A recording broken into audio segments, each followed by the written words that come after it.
ஒரு ஸ்வீட் பொட்டேட்டோவை நல்லா வாஷ் பண்ணி எடுத்து வச்சுருக்கேன்.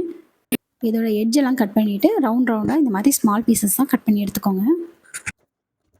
இந்த கட் பண்ணியிருக்கிற பீசஸ் எல்லாம் இப்போ வந்து நம்ம வேக வைக்கணும். இது வேக வைக்கிறதுக்காக இட்லி பாத்திரத்தில் கொஞ்சமாக தண்ணி ஆட் பண்ணியிருக்கேன். இப்போ ஸ்டவ் ஆன் பண்ணி இந்த வாட்டரை கொஞ்சம் ஹீட் பண்ண வச்சிடலாம்.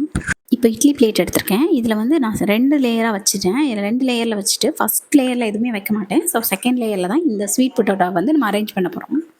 ஃபஸ்ட்டு நானுமே இந்த அடி லேயர்லேயே வச்சுட்டேன். அப்போ வந்து எனக்கு என்னாச்சுன்னா வாட்டர்லாம் அந்த இடத்துல வந்து சேவ் ஆக ஆரம்பிச்சிச்சு. அதனால தான் நான் இப்போ செகண்ட் லேயர் வச்சேன். இதில் எந்த ப்ராப்ளமும் வரல. ஸ்வீட் பொட்டேட்டோவெல்லாம் அரேஞ்ச் பண்ணிவிட்டு இதை இன்சைடில் வச்சிடலாம். லைட்டாக ஆல்ரெடி ஹீட் பண்ணி வச்சுருக்கிறதுனால ஈஸியாக வந்து நமக்கு வந்து வேகிறதுக்கு ஈஸியாக இருக்கும். இதை அப்படியே லிட் போட்டு க்ளோஸ் பண்ணிவிட்டு ஒரு 10 to 15 மினிட்ஸ் நல்லா ஹீட் பண்ண வச்சுடுங்க. 15 மினிட்ஸ் ஆயிடுச்சு. இப்போ நான் வந்து இதை எடுத்து வெளியில் வச்சுருக்கேன். இப்போ இதோட தோலையெல்லாம் நம்ம ரிமூவ் பண்ணிடலாம்.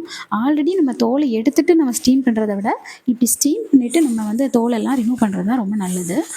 இந்த ஸ்வீட் பொட்டேட்டோவில் என்னென்ன ஹெல்த் பெனிஃபிட்ஸ் இருக்குதுன்னு பார்க்கலாமா? இதில் விட்டமின் ஏ இருக்குது. இது வந்து குழந்தைங்களோட கண்ணுக்கு ரொம்ப நல்லது. இதில் ஆன்டி ஆக்சிடென்ட்ஸ் இருக்கிறதுனால இன்ஃபெக்ஷன்லேருந்து பேபியை ப்ரொடெக்ட் பண்ணும். அண்ட் இதில் விட்டமின் B6, பொட்டாசியம், மேங்கனீஸ் இதெல்லாமே இருக்குது. இது வந்து பேபியோட பிரைன் டெவலப்மெண்ட்க்கு ரொம்ப முக்கியமானது. இதில் அயன் அண்ட் கால்சியம் இருக்குது. கால்சியம் வந்து பேபியோட போன் ஸ்ட்ரென்த்துக்கு ரொம்ப முக்கியமான ஒன்று. அயன் வந்து பேபியோட பிளட் சர்க்குலேஷன் வந்து ஈவனாக இருக்க ஹெல்ப் பண்ணுது. இது ரொம்ப சாஃப்டாக இருக்கிறதுனால பேபிக்கு வந்து ஈஸியாக டைஜஷன் ஆகிடும். இப்போ இதோட தோலெல்லாம் எடுத்தாச்சு. இதை வந்து நல்ல ஸ்மால் பீசஸாக இந்த மாதிரி எடுத்து வச்சுக்கோங்க. இந்த ஸ்மால் பீசஸ் எல்லாம் மிக்ஸி ஜாருக்கு ட்ரான்ஸ்ஃபர் பண்ணிக்கோங்க. இது ஸ்மால் பீசஸாக இருக்கிறதுனால ஈஸியாக கிரைண்ட் ஆகும். இது கூட கொஞ்சமாக வாட்டர் ஆட் பண்ணிக்கோங்க. அப்போ தான் வந்து இது வந்து பியூரி மாதிரி வரும். இப்போ இதை கிரைண்ட் பண்ணி எடுத்துக்கலாம். இந்த மாதிரி கிரைண்ட் பண்ணி எடுத்துக்கணும்.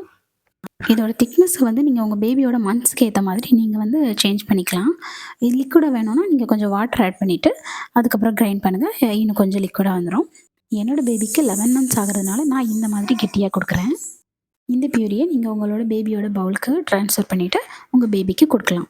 இந்த மாதிரி ஈஸியாக சிம்பிளாக இருக்கிறத வச்சு நம்ம பேபிக்கு இவ்வளோ அழகாக கொடுக்கலாம் பாருங்கள். இந்த வீடியோ பிடிச்சிருந்தால் லைக் பண்ணுங்கள். உங்களோட பேபியோட ஃபேவரட் ஃபுட் என்னதுன்னு கமெண்டில் சொல்லுங்கள். இந்த சிம்பிள் ரெசிபியை நியூ மாம்ஸ்க்கு ஷேர் பண்ணுங்கள். அண்ட் மறக்காமல் நம்ம சேனலை சப்ஸ்கிரைப் பண்ணுங்கள்.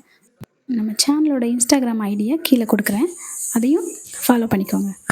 இந்த மாதிரி பேபிஸ்க்கு சிம்பிளாக ஈஸியாக ஹெல்த்தியாக ரெசிபிஸ் இன்னொரு வீடியோவில் மீட் பண்ணலாம். பாய். பேபி அம்மியத்தை பிடிச்சிருந்தா மறக்காமல் இந்த சேனலை சப்ஸ்கிரைப் பண்ணிக்கோங்க.